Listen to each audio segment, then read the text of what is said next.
Today we'll be discussing on a very important topic. How can we build faith?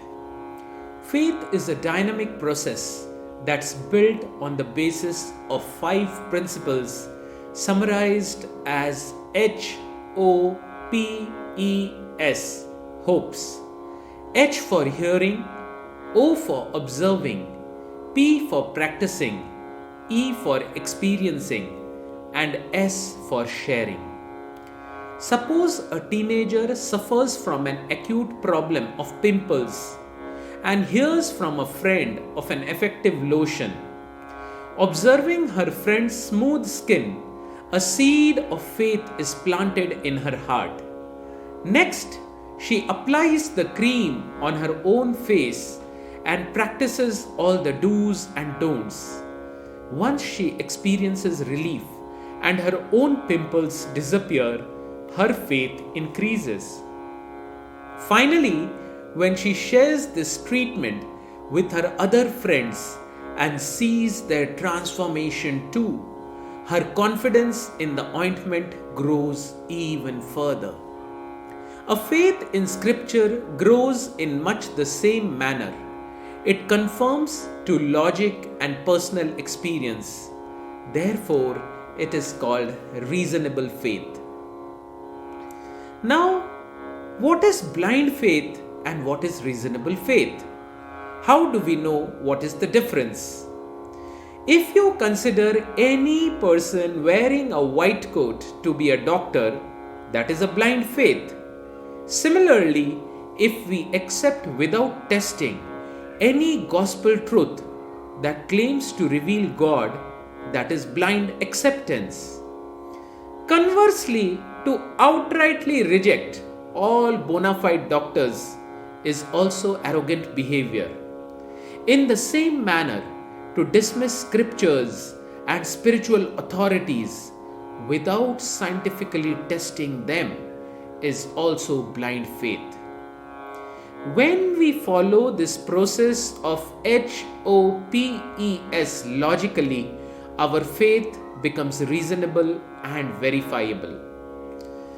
Nice by the hopes method in action, and barber picked up a conversation with the customer while trimming his hair. Eventually, while talking, they came on the concept of God, and the barber loudly declared, "I don't believe that God exists. I can't imagine a loving God who would allow so much pain and suffering to exist in this world." The customer believed in God, and he thought for a moment but didn't respond because he didn't want to start an argument. The barber finished his job, the customer paid him and left out of the barber's shop. Just as he left the barber's shop, he saw a man in the street with a lot of beard and unkempt hair, long disheveled hair and untrimmed beard. He looked dirty.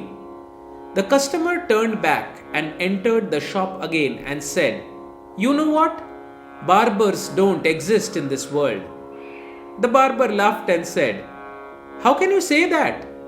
I'm here, I'm a barber, I just worked on you." This person said, "Well, if the barber does exist, then here see this man walking in this footpath who has long disheveled hair, so he proves that the barber doesn't exist." The barber laughed and said, "Come on. What happens is that such people don't come to me." This person immediately said, "That's the point. God also exists, but what happens is that people don't go to God and ask for help. And that's why there is so much pain and suffering in this world." You hear of a barber, observe his skills in action, and personally experience a haircut. Then with added faith, you share your experience with others. Likewise, you hear about God from the spiritual authorities. Since spiritualists observe the transformation in people's life for the better, we can practice the process ourselves and experience the permanent happiness of God's love. Thank you very much. This is Dr. Saurabh Chaudhuri, your ancient Indian Vedic ambassador. If you liked this video, please subscribe to my channel now and like the video, and you can download my free app from the Google Chrome store. Thank you very much.